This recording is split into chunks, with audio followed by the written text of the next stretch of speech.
There's a war going on in the heartland. It's all about ethanol, America's renewable fuel. But it comes with some problems. This is a story about our land, our water, our politics, and what goes into your gas tank. We're taking a look at the ethanol effect.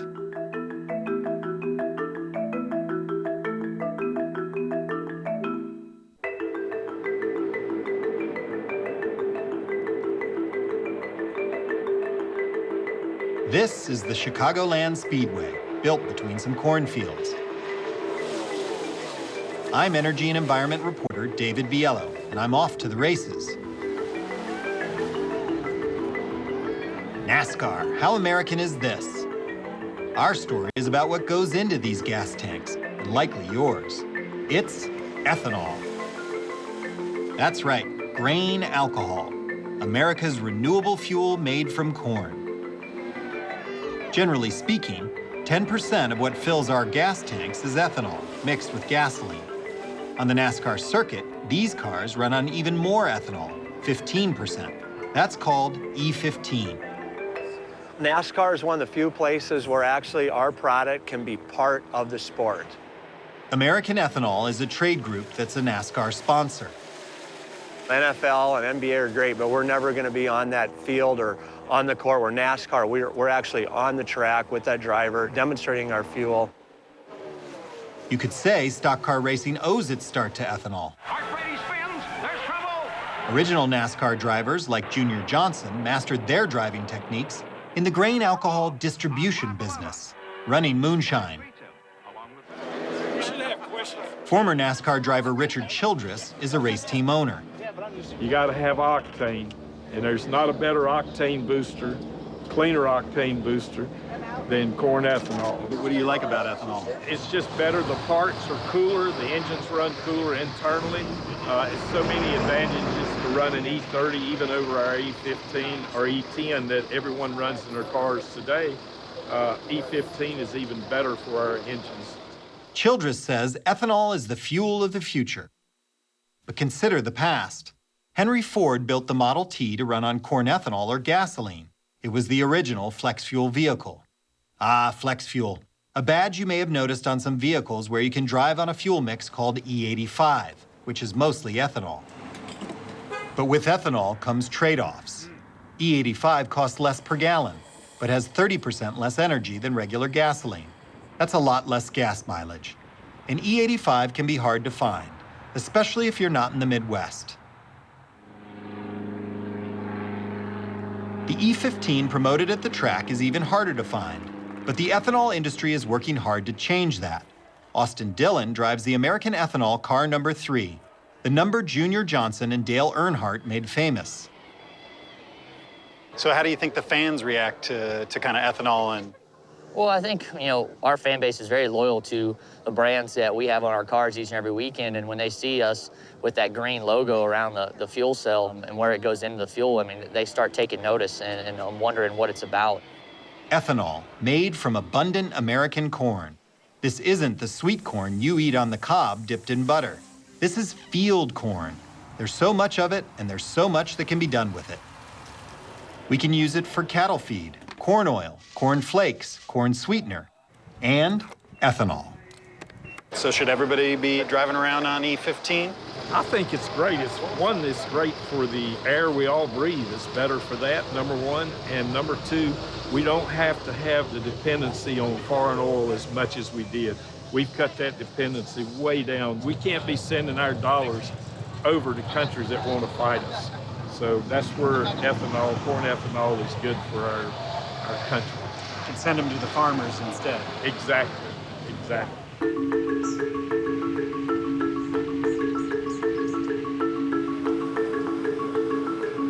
Northeastern Nebraska, the fall harvest, the time Marv Steck has been working for all year. It still amazes me that we can place the seed in the ground and all of a sudden here in 2 weeks it's coming up, and before you harvest like this, it's got to be a miracle.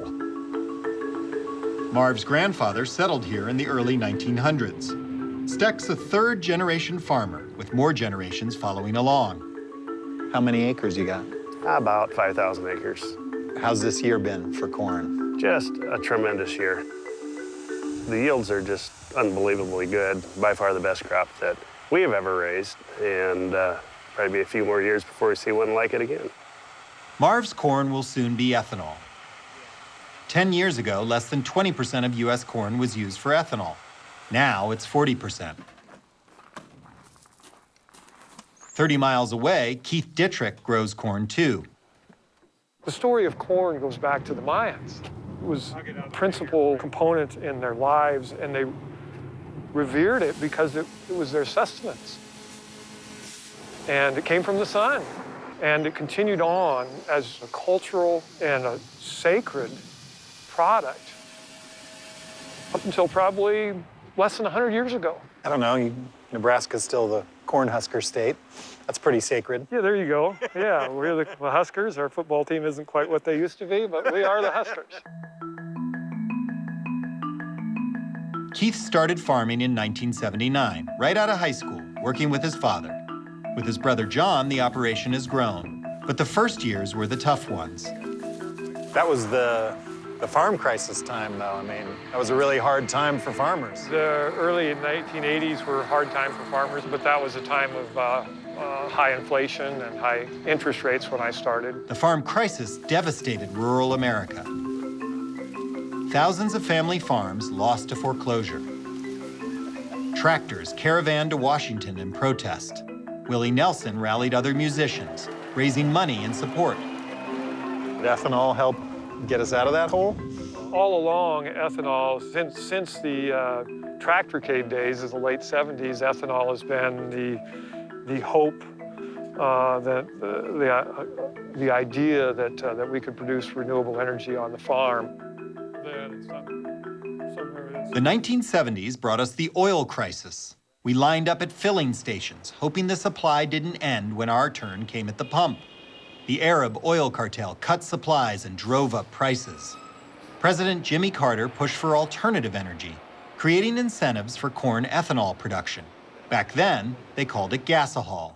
What's Texaco doing in a field of corn? Not growing it.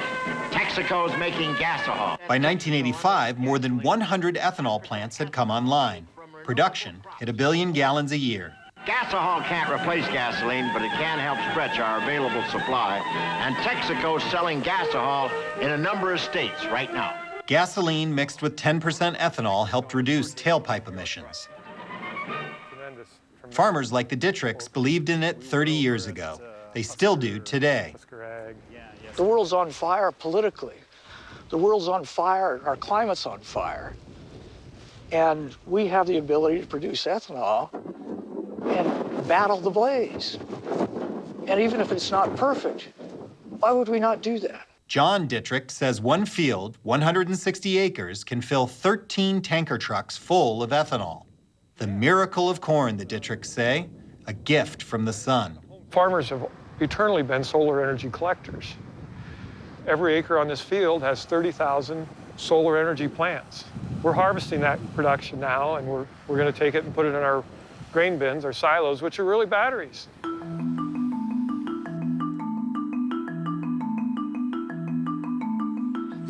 The Husker Ag ethanol plant in Plainview, Nebraska started making ethanol in 2003. Local farmers pooling their money to get it going. Husker Ag is typical of many operations in small towns across the Corn Belt. I'm a farmer first, and I'm also an investor in our local ethanol plant. And how does that work with the ethanol plant? You got like a 10-year contract for your harvest? No, they bid on a daily basis. Usually they're always 5 to 10 cents over the other local markets. Very competitive. Seth Harder manages Husker Ag. We grind about 80,000 bushels a day into 80 million gallons a year of fuel-grade ethanol. We produce about 450,000 tons a year of high-protein distillers grain. From each bushel of corn used for ethanol, a third of it becomes dried distillers grain, sold as protein-rich cattle feed. We actually make a modified distillers grain here. So we partially dry our cake, and then we add that syrup back to it, so it gives it a high-protein kick. And you didn't even know that was going to be part of it back when this started. Yeah, I mean, you know, there was plants in the late 90s that actually at one point were landfilling distillers grain because people just hadn't realized the full value of it yet. Corn farmers that want more independence from big ag companies may have found it by making their own ethanol and cattle feed. Then maybe more money can make its way back home. The grain industry is dominated by just a handful of big players. We've added a lot of competition by all these locally owned ethanol plants. And it is a big help in balancing supply and demand, because the historical problem with farmers is that supply exceeds demand at various times. And then we're burdened by very low prices for a long time. Most of the Husker Ag ethanol goes to West Coast oil refineries. A small portion stays in Nebraska. So what are we looking at here? Well, so we've got a blender pump. You've heard of farm to table? This is farm to gas tank. The ethanol is coming from right down the road. We've got about 7 retail locations in 6 communities right now. Fill up here, you've got a choice of high ethanol blends. It's important for us to take care of number 1 here at home. These are our refineries. This is how we make fuel. We should use that fuel here at home. That makes sense here in Nebraska. Ethanol producers would love to see more filling stations, just like this one on a street near you. Nebraskans may be the corn huskers, but the U.S. corn growing champion is next door in Iowa.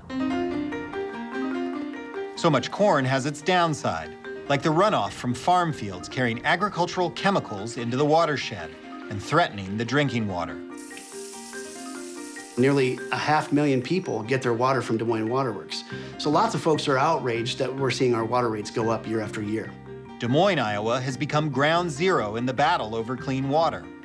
Rivers upstream carry excess nitrates that threaten human health.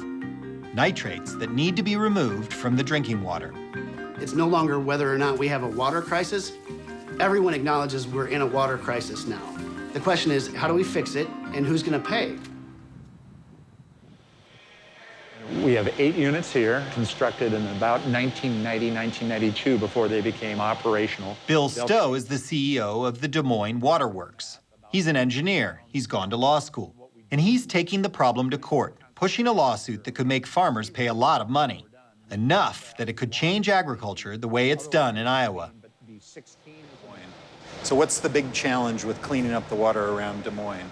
Big challenge cleaning up the water in the Raccoon and Des Moines rivers, the rivers that we take from that are surface waters going through 10,000 square miles of industrial agriculture upstream, is the effects of that industrial agriculture on water quality. We're seeing water that's so dirty that we have to build facilities like this, which arguably is the world's largest nitrate removal facility, to be able to clean up the water to deliver safely to our customers here in central Iowa.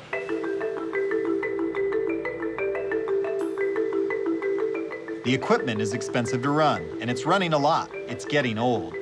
A replacement will cost many millions, so the Waterworks is suing 3 of the counties upstream. The Waterworks wants the farm runoff regulated as a pollutant and has targeted the county's boards of supervisors in the suit. This is not Iowa nice. Dale Ahrens is a member of the Board of Supervisors in Buena Vista County, one of the counties named in the lawsuit. They have forced themselves to spend over $750,000. They have forced us to spend over $1 million, and nothing has really changed. The lawsuit has the state divided. The governor says it's a war on rural Iowa. This is not a town versus country thing. We've seen our governor and several politicians try and paint it that way, but ultimately, all Iowans are united. We all want clean water. That's what this boils down to, whether we're going to have clean water, whether we're going to address our water crisis in a meaningful way. This would change agriculture if Des Moines Waterworks gets what they want. If they were able to come out here and tell us how much water we could remove from our soils to make them farmable, you would turn central Iowa back into a swamp. At the turn of the last century, much of Iowa was a big swamp. Wetlands once covered much of the Midwest until networks of drainage pipes called tiles went in. The swamps became the richest of farmland to help feed the nation. On the eastern edge of the Corn Belt, more of it grows in what was once called the Great Black Swamp. Tiles carry excess fertilizer into Lake Erie near Toledo, where charter boat captain Paul Pacholski makes a living. within 24 hours of the water coming out a drain tile of a farm, it can be at the mouth of the Lake Erie. Great for algae. Great for algae. It's called the nutrient superhighway. That algae is toxic. It thrives on the fertilizer running off the farm fields. In 2014, a massive algal bloom shut down the city of Toledo's water supply for 3 days. It's also bad for Paul's business. You want to go to an area that you got to worry about your health afterwards, or do you want to go to an area that is pristine and beautiful with the good, clear water? The algae is troubling because the lake had been cleaned up decades before. The algae intensified in just the past few years, and algae is showing up in lakes and ponds all around the Midwest. Got the final contaminants. Can you drink this water? Yeah. Bill Stowe blames a lot of the problem on Iowa's farming monoculture, raising so much of so few kinds of crops, meaning beans and corn, lots of corn to make ethanol. The volume just overwhelms the system. Ethanol is very much a sacred cow in this state that very few people will take on. The environmental community and people like us who have a specific environmental and public health interest are beginning to raise our voices more and more. Around the country, environmental activists are watching the lawsuit, and Big Ag has raised a lot of money to help the counties fight it. We need to find a food and farming system that works for farmers, but also works for consumers, that benefits all of us, not just a couple CEOs and shareholders of a few giant corporate ag businesses. The lawsuit could be tied up in court for years, maybe even a decade. Meantime, what flows through Iowa joins another nutrient superhighway, the Mississippi River down to the Gulf of Mexico, right into an oxygen-deprived dead zone, the size of the state of Connecticut. Blame a lot of it on those drainage tiles and all that corn, much of it for ethanol. But just how did that ethanol find its way into our gas tanks? For that, you need to know about the RFS. The RFS, that stands for the Renewable Fuel Standard. Ethanol and the RFS have a long history, dating back to 2005. It's an important part of making sure we become less reliant on foreign sources of energy. Thank President George W. Bush and Congress. They created the Renewable Fuel Standard, the RFS. But let's go back even before W, when something called methyl tert-butyl ether, MTBE, made from fossil fuel, was added to gasoline to reduce smog. But in a world of unintended consequences, MTBE spelled trouble. It cost millions to clean up whenever an underground tank sprung a leak. That's not supposed to happen, but it does. After 9/11, when we wanted to stop using so much Middle Eastern oil again, ethanol stepped back in the picture, working out nicely as a replacement for MTBE. The Renewable Fuel Standard locked it in place, with the Environmental Protection Agency deciding how much ethanol should be made to go into our fuel supply. For 2016, the EPA set a limit of 15 billion gallons of ethanol from corn. That's 10% of the fuel that goes in our cars. That much ethanol adds up to around 10% of the fuel that goes in our gas tanks. And that 10%, E10, that's what's called the blend wall. Big Oil wants that wall to stay right where it is. The ethanol people want to break it down. E15 for starters, that's 5% more, or 5% less gasoline Big Oil would get to sell. The big takeaway is that when you hear about the Renewable Fuel Standard, the RFS, that's the mandate that determines how much ethanol ends up in our fuel supply. And for the moment, it remains in effect until 2022. Welcome to South Dakota. Here, the economy depends a lot on ethanol. In Sioux Falls, you'll find the headquarters of POET, one of the country's leading ethanol producers, thanks in part to the RFS. And I think over time, the Renewable Fuel Standard will prove to be a very good move for our country. Tell me how ethanol kind of got started here. Jeff Broin is POET's CEO. He's been called Mr. Ethanol, even the godfather of ethanol. It all began on a family farm in southeastern Minnesota 30 years ago. We actually started in this business when I was a teenager on the farm. My father started collecting equipment and actually building a small ethanol plant. The 1980s saw massive corn surpluses. The government paid farmers not to grow it, and Broin's father collected government checks to store it on his property. That's when Jeff and his father took over a small, bankrupt ethanol plant in Scotland, South Dakota. What were you thinking in 1987 when this first started up? Did you think you'd be where you are today? You know, back in 1987, I was just thinking, all right, how am I going to get this plant up and operating, keep it operating? My father guaranteed his farm against that plant, so I was not to lose the family farm. And, you know, how could I feed my family? I was starting a young family. So it certainly didn't have the lofty goals to get to where we are today. Just 22 years old, Jeff Broin was running a plant that needed a lot of work. It was a bankrupt facility. We tore a lot of equipment out, replaced it. So I traveled the country buying equipment not only from ethanol plants that had shut down at a very low cost, but I also even bought from the former Schlitz Brewery in Milwaukee, literally buying things for pennies on the dollar. Broin realized the plant needed to expand to survive. Around that time, South Dakota state government wanted to use ethanol in its vehicles. Demand for ethanol grew while the Clean Air Act changed fuel standards to reduce air pollution, giving ethanol an added boost in the marketplace. We went out and started building plants for farmer investors and others. Broin's operation has grown to 34 ethanol plants across the country, along with a state-of-the-art research facility. Along the way came the name change, from the Broin companies to Poet. The name change was a very good thing. It really allowed us to come above the radar. It made us more of a worldwide entity. It allowed us to have a larger presence in Washington, where, like it or hate it, it's where a lot of power resides. President Bush visited one of our plants. President Obama's visited one of our plants over the years, so obviously we had to be politically active to be in this business. It's energy, and energy is very political. We're on the presidential campaign trail in Iowa.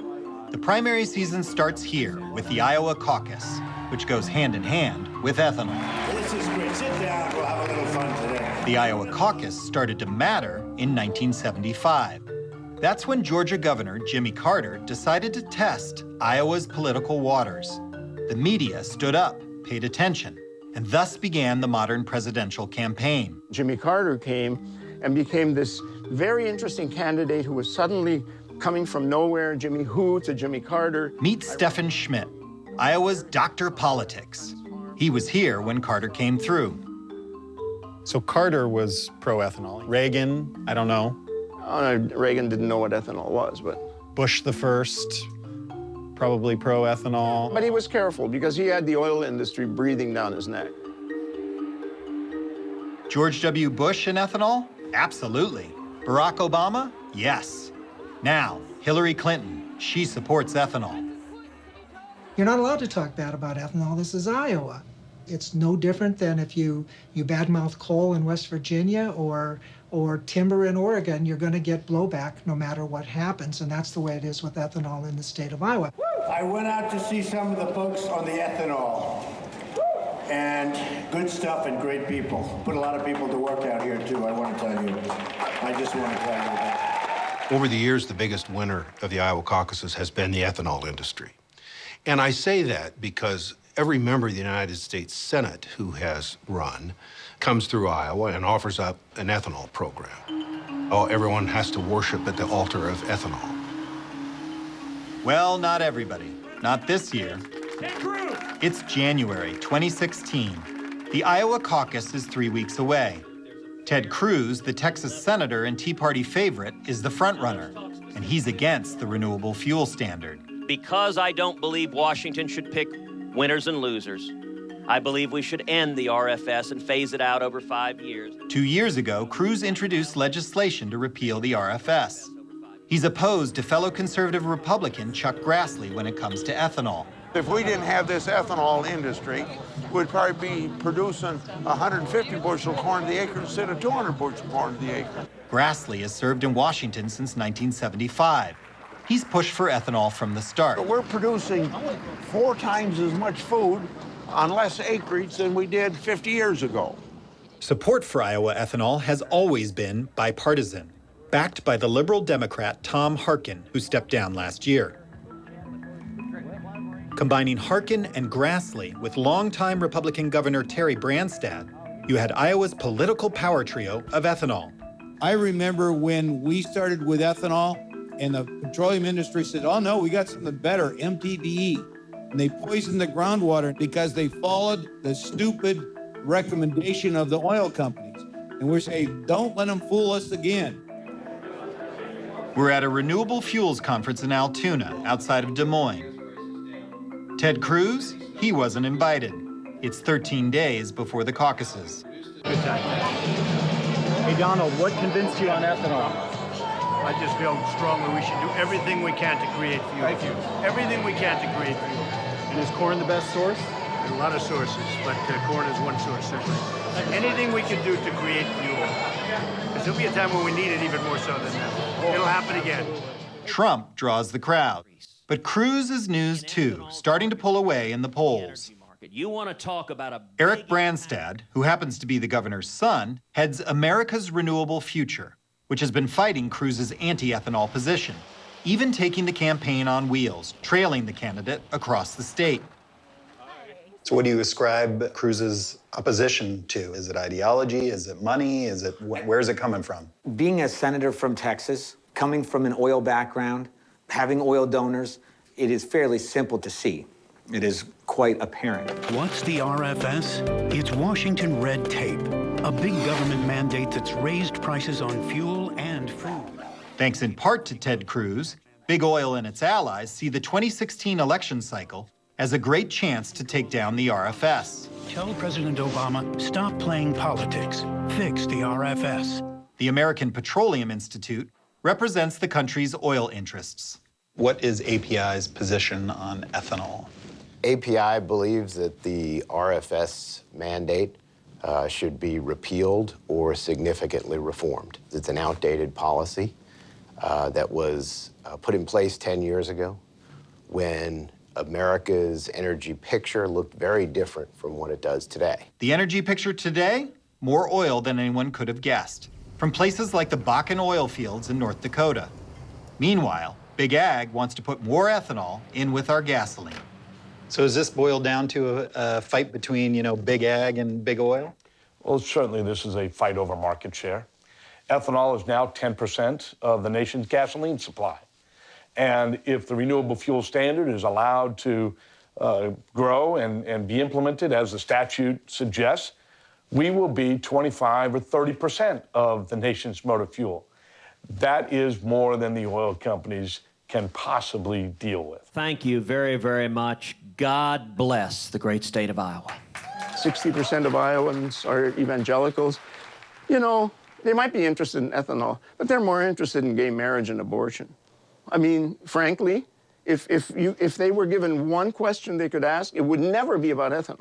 If Ted Cruz wins on caucus night, what does that mean for this organization, for you, and for ethanol going forward? Fortunately, knowing the caucuses like I do, I'm quite sure that there's going to be probably a good 90+% of Iowans that are going to be supporting an RFS supporting candidate. 90%, an overwhelming majority. But that's assuming that all those Iowans care about the RFS in the first place. And welcome back. We've been watching these races here in the caucuses, and NBC News is now projecting that Ted Cruz wins the Republican contest here in Iowa. If we ever do the right thing and get rid of the ethanol subsidy, it might be because last night, Ted Cruz showed presidential candidates you could win in Iowa without genuflecting to King Corn.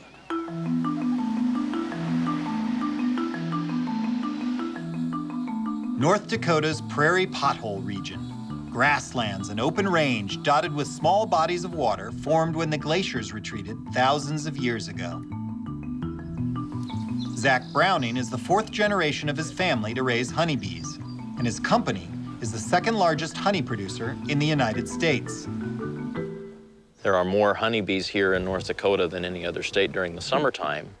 But the yield per colony has actually been steadily declining over the past decade, actually about the last 15 years. Why is that? There's just not as much habitat to support the honey crop.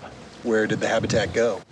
The habitat has disappeared as we've engaged in more row crop practice. So, corn. The biggest change in North Dakota agriculture in the last century has been the addition of corn acres for ethanol. This is what prairie looks like when it's converted to cropland. Once the land is broken by a plow, it's impossible to return it back to prairie. Neil Shook is with the U.S. Fish and Wildlife Service. He's dedicated his life to saving the prairie, and he's seen rapid changes to the land he loves. So whenever you drive by and you see a rock pile, you know, that used to be prairie. That's the tombstone of that prairie. Prairie is being turned into farmland because it's no longer protected by a federal incentive called the Conservation Reserve Program, or CRP. The CRP pays farmers to keep native land unplanted, but only for a short period of time. It's like renting land for conservation. And the lease on many of the prairies protected by the CRP expired just as the price of corn was shooting up. It was like the gold rush. People wanted to cash in while they could. And so a lot of folks took advantage of that. But this was all grassland just 2 years ago. Yeah, this was all grassland. This area right here, this was prairie. There wasn't so much corn in North Dakota before the passage of the RFS.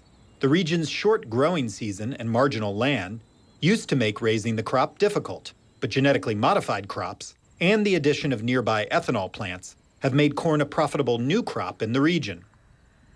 North Dakota, I want to say we still have between that 50 and 70% of its wetlands, and I think right around that 50% of its prairie left. You know, so we're sort of at that threshold. And North Dakota just needs to decide, okay, which way do we want to go? As the old saying goes, corn doesn't like to have its feet wet. So to grow it, you've got to drain the potholes. And that's threatening one of the area's most important forms of wildlife. This is the universe for breeding ducks. Meet John Devney. He's with Delta Waterfowl. There's other places that are important for breeding ducks. There's breeding grounds in the east, but they don't have anywhere near the density or the species richness that we have here. The prairie pothole region is the duck factory of North America. The more potholes that are drained, the more their breeding habitat will shrink. Drainage like this is what turned Iowa from wetlands into a sea of corn 100 years ago. Is North Dakota going to become Iowa? I think it could. And that would be a bad thing. I think it'd be a terrible thing. I will have horribly failed in my career, as will a number of other people. Because we're going to be the guys that let that, you know, there's been generations of conservationists and folks committed to these resources that have succeeded. And I'm not willing to look those guys in the eye and say I was a guy that failed. Failure for John means failure for Zach Browning, too. Corn is a pollen desert. Without the right kind of pollen, bees can't make honey. And without a store of honey in their hive, bees can't survive the winter. That's not just bad for bees, it's bad for humans, too. If Zach's bees disappear, so will a lot of the fruits, nuts, and vegetables you eat. It amounts to about every third bite you take. If corn continues on the march, would you have to move? There's no place to go. North Dakota was the last best place, kind of the last beekeeping frontier in America. There isn't any other place to go. If we don't find a way to integrate sustainability within this farming system, then you're going to see the end of commercial beekeeping in America. Well, that puts a punctuation mark on it. We know there are problems in North Dakota, but the big question is, does ethanol help the planet or hurt it? Studies, lots of scientific studies. But who to believe? First, does it take more energy to make ethanol than we get out of it?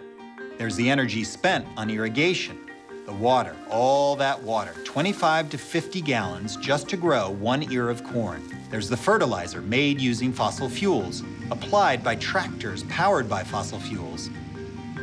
Then there's the ethanol plant, usually powered by coal or natural gas. Then move all that ethanol to the oil refinery. How clean and green is ethanol then? On the other side, the pro-ethanol folks say the critics keep forgetting about the distiller's grain, the byproduct that makes, they say, some great animal feed. That deserves an energy credit for all the food it's adding back into the system. And besides, just like a lot of conservation-minded people, they're finding new ways to make their operations more energy efficient every year. Now let's talk about the carbon problem. Here's a field. Let's consider it virgin prairie. If you're counting your carbon, that's a carbon sink. It absorbs carbon dioxide, and that's good. But if you're converting an acre of, say, prairie grass to a cornfield, taking a plow to it releases lots of carbon dioxide. The cornfield grabs some of the carbon, but it'll be years before it can capture it all back again. In defense of the farmers, no-till farming and winter cover crops help keep more carbon in the ground. Researchers generally agree ethanol does help bring down tailpipe emissions. How much? It depends on what study you want to believe. And no matter what you're driving, you're still leaving some kind of carbon footprint. The bottom line, more ethanol, the way we do it now, means more corn, which means more carbon. And that contributes to climate change. Springtime in Washington. We're on K Street, the murderer's row of DC lobbyists, talking with Jeffrey Moody of the American Fuel and Petrochemical Manufacturers. He represents the nation's oil refineries. The problem with the mandates is that they're too big. The entire fuel system was designed to handle no more than 10% ethanol. That's what your car is warrantied for. That's what your boat can take. That's what your lawnmower can take. No more than 10%. Here, ethanol's a uniter, bringing people together. People who any other time would be the best of enemies. If you put chicken farmer, an environmental group, refining industry, and some of the conservative activist groups in the same room and said, talk about a policy you all agree on, there's probably one or two, and this is one of them. So we like to joke that you wouldn't get us together without a subpoena in most cases, right? This mandate to add 15 billion gallons of ethanol into our fuel supply is just crazy. Emily Cassidy represents the environmentalists in the room. Not a lot of people are super fond of big oil, and big oil seems to be ethanol's primary opponent. Does that mean ethanol has something going for it? If you criticize any renewable fuel, you're going to be accused that you're somehow shilling for big oil or that big oil has a hand in what you're saying. But really, there are lots of renewable fuels that we know are just not, they don't make a lot of sense.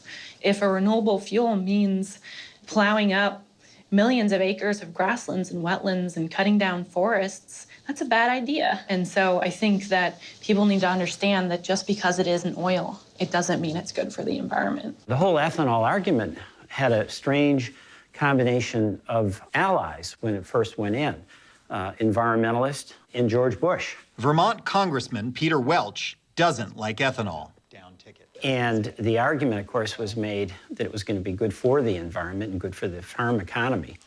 So even if you're a climate change activist like I am, and you thought maybe that ethanol would be a way of using something to create a cleaner fuel, it's not working.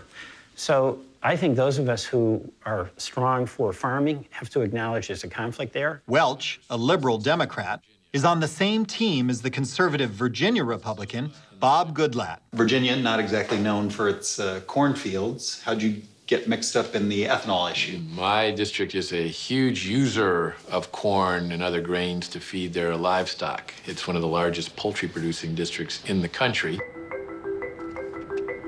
In Washington, you can find advocates for grocers, bakers, makers of juices, dressings, sauces. They all want to repeal the RFS. It affects cheese, it affects dairy, it affects bread, it affects everything on your plate is affected in some way. Rob Green speaks for the National Council of Chain Restaurants. I walk into my local McDonald's and I'm paying a little bit more for my cheeseburger because of corn ethanol? Yes, and your chicken sandwich, and your pizza, and almost anything you have in a restaurant is impacted by corn and corn ethanol. Case in point, White Castle, maker of those little hamburgers. Anything that affects these costs affects us, and it's a serious matter for us. White Castle Regional Manager Mason Wolf says his restaurants operate on a very low profit margin. A bump in corn prices affects the cost of the fries, the soft drinks, and the corn dog nibblers he just added to the menu. Well, to White Castle, our figures show that we may raise our prices maybe $15,000 per castle. And over the last 10 years or so, it probably has cost us close to $58 million. Add this man to the list of those not happy with the renewable fuel standard. 20 years ago, the Republicans liked us and the Democrats hated us. Now the Democrats like us and the Republicans hate us. The difference here is Dave Vandergrind doesn't want ethanol to go away. His company, ICM, near Wichita, Kansas, builds ethanol plants. His vision, more ethanol for the U.S. and for export, and higher blends like E30, which he says burns just fine in his 2001 Oldsmobile. EPA has said, we're comfortable with E10, that's all we want, and you're not going to go past it.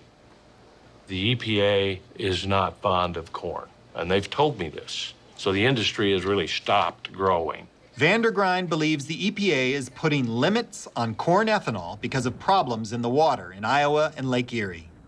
He was frustrated that the EPA is not taking into account the cleaner tailpipe emissions from using ethanol. So he went political, joining forces with anti-ethanol crusader Ted Cruz during the Iowa caucuses. This is a man who knows a great deal about ethanol and has made his living and his profession building ethanol plants throughout the state of Iowa. To use his words, we've got to level the playing field and allow us to compete in the marketplace. If we can do that, the RFS becomes irrelevant. A few months later, with Cruz out of the race, a bigger problem for Vandergrind remains. There aren't that many gas stations equipped to pump higher blends of ethanol. The way it works now, stations that do receive some sort of government subsidy, including millions of federal dollars in grants and incentives, which other opponents of the RFS would like to see ended right now. Hillary Clinton and Donald Trump, both of whom have told us that they support corn ethanol. Does that dim the prospects for reform? I think it's up to Congress. Congress will determine the policy moving forward. So we're very optimistic about a bipartisan coalition in Congress in 2017, really taking a fresh look at the RFS, eliminating the corn ethanol mandate, and having a bill that the new president will sign into law. Might our next president flip-flop on ethanol, even repeal the RFS? Well, that's got the pro-ethanol folks concerned. You do think we're going to have this fight this year or next? Reform, repeal, whatever you want to call it, it's coming soon. Without question, the oil industry will continue to fight renewable fuels till their dying breath. But here's the problem. I'm just a dumb Irishman. And I enjoy the fight. And I have an industry that is so committed to what they're doing in their communities. We're not going to give up. Corn, ethanol, food, fuel. Food versus fuel. It's the classic debate. For some, corn ethanol is a repulsive idea. Corn is food. Food is life. You don't burn it. With all the corn used for ethanol, we need more corn and other crops to maintain the food supply. And where do you grow those crops with all that land dedicated to ethanol? Worldwide, you can find people somewhere without enough to eat. Remember the 2007 Mexican tortilla riots? Tortilla prices tripled because of an international corn shortage. Can we blame ethanol for some of that? Yes, we can. It's simple supply and demand. But let's look at it the way the folks who make ethanol do. A $3 box of cornflakes only contains a few cents worth of corn. If a bushel of corn goes up by, say, 30%, maybe because ethanol helped drive up the price, the cornflakes will only cost a penny or two more. Most costs are from processing, shipping, and advertising. I'd rather have corn, Kellogg's corn, flakes on the mountain. The big problem comes in years when there's a drought, and that, farmers will say, is out of their hands. One last thing. The corn used for ethanol feeds the livestock we eat and sweetens the beverages we drink. But But it also goes into plastics, deodorant, hand sanitizer, carpeting, makeup, glue, paint, shoe polish. So then is it food versus fuel? Or is it food versus everything? Despite the many billions of gallons of ethanol made from corn each year, that's not what the government planners ever envisioned over the long haul. Corn-based ethanol was to be a bridge fuel, a temporary solution to be replaced by something that isn't so valued as, well, food. It's fall 2015, the grand opening of an ethanol plant in Nevada, Iowa. This is no ordinary ethanol plant. Chemical giant DuPont built this one. It's a really big deal.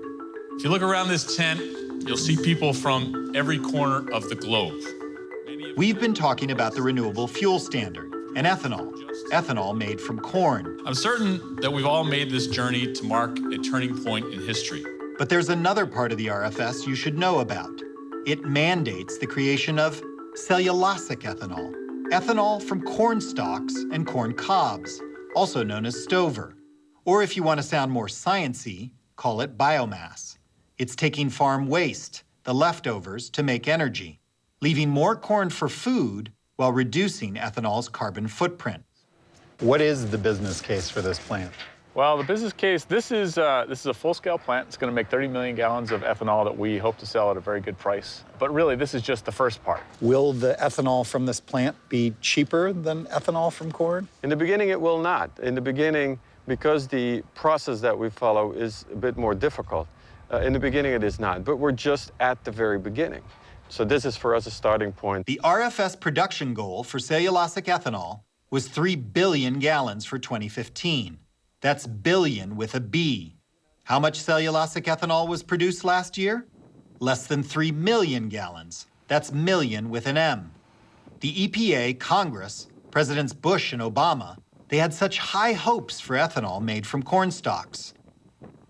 What happened to cellulosic ethanol? Weren't we supposed to have it by now? We were supposed to have cellulosic ethanol every 5 years since the first time I heard about it in 1975. We do have cellulosic ethanol. They're not producing any ethanol. Going from design to engineering to full-scale production to output is still a problem. The financing for the DuPont plant came in part from your tax dollars. Look into your crystal ball. Where are we at this plant 3 years from now? I think 3 years from now, we'll be in full production. Chemical engineer Robert Rapier writes about the energy business. We had commercial cellulosic ethanol plants in the United States 100 years ago, and they failed again and again because of the economics. And so, every few decades we decide, hey, this is new, and we reinvent the wheel, and we go do it all over again. It's just price. It's all about price. In Kansas, energy giant Abengoa built this cellulosic plant. It too had government support. Governor Sam Brownback and U.S. Energy Secretary Ernie Moniz presided over its grand opening in 2014. It was a little bit harder to convert cellulose into ethanol than they thought it was going to be. They ran into more startup issues, and it wasn't just the ethanol that did them in, but they declared bankruptcy. They're finished.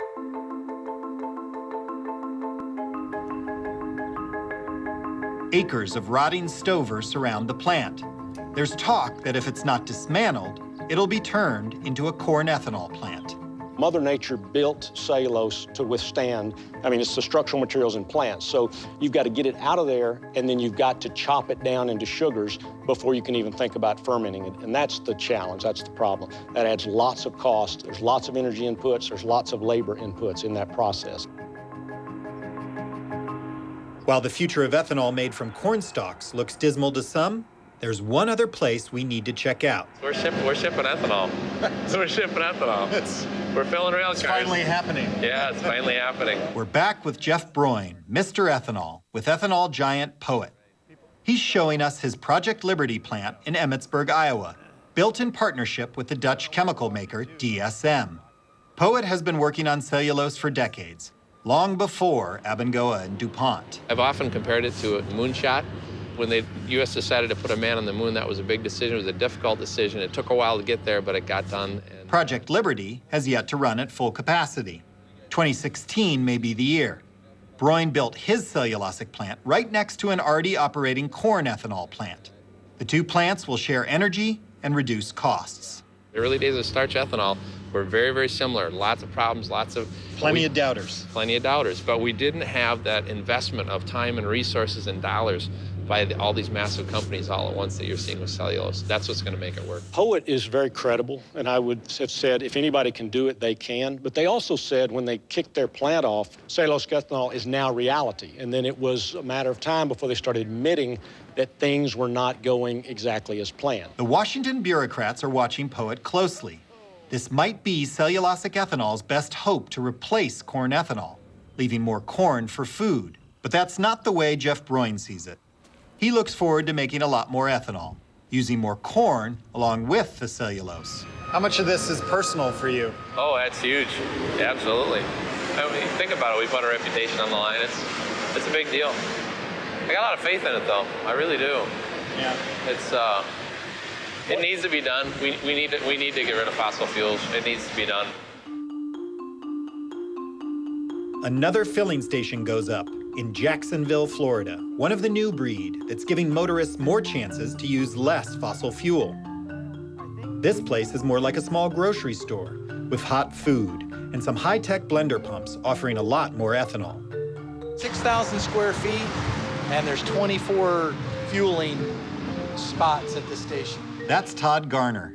He runs Protect Fuel, a company building filling stations that pump higher ethanol blended gasoline. This is a brand new gate station. It's the first of its kind in Jacksonville. It's going to carry E15 and E85. There's more E85 for the flex fuel crowd. And now E15's getting a foothold outside the Corn Belt, with 5 locations coming soon in Jacksonville and many more across the state and around the country. This is the E15 touted on the NASCAR circuit. We've got 8 dispensers here at this station. These are all the latest technology. Some claim that E15 will damage your car. But the EPA says any vehicle built from 2001 on can handle E15 just fine. The U.S. Department of Agriculture helps cover the costs of these fuel dispensers as part of the multi-million-dollar Biofuel Infrastructure Partnership Program. This is your tax dollars at work, trying to get more ethanol out. That's the problem, is that we have plenty of ethanol.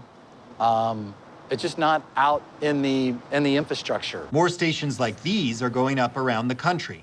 While the USDA keeps pushing the 15% along with more E85, the RFS blend wall still stops at 10. Some mixed messages coming from Washington.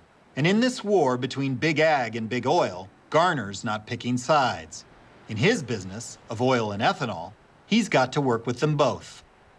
We're here to provide a certain service to our clients, and we're stuck in the middle. Someone asks me what I do, and I tell them, and I either get, wow, keep doing that, we think ethanol's great, or, you know, isn't it driving up food prices, or isn't it gonna hurt my car? It's a real big battle going on, and you have the 2 biggest lobbies in the country for the most part going head to head in Washington, and you have Congress stuck in the middle, the consumer stuck in the middle. We are stuck in the middle, but for now, as more ethanol trickles into our fuel supply, threatening big oil's market share, you can say that as consumers, we've got more choices to make.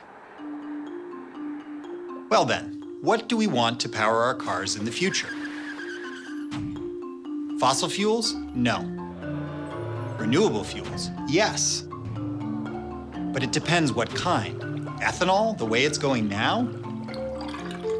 In this battle of the titans, big ag versus big oil, ethanol will continue to have its hold on 10%. But should we break the blend wall, E15, E30, even E85? Studies show more land lost to farming. That means more greenhouse gases, more nutrient runoffs messing up our lakes and rivers, all that bad stuff causing the Great Dead Zone in the Gulf of Mexico. What's in our future? It could be the cellulosic solution. That's ethanol made from corn husks, corn cobs, and even other sources of biomass. That would leave more corn for food, with ethanol leaving a smaller carbon footprint. Some very smart people working on it in Iowa say it's almost here. I'd like to believe them. But I think more of the answer will lie in other choices we need to make. More fuel-efficient cars, electric cars, cars powered by fuel cells, more mass transit, better conservation of the energy we have. It's that time again. I need some more liquid energy. 10% of it, a mix of our politics, our environment, and our tax dollars. Like any kind of energy, it comes with trade-offs, the unintended consequences. We don't often think of these consequences when we fill up our tanks, but we should. Maybe you will the next time you fill up your car. Drive safely. I'm David Biello for the Ethanol Effect. This program is made possible by grants from Eve and Jerry Young and from the Polk Family Fund. Additional support is provided by the Institute for Journalism and Natural Resources and by Mary Quilling.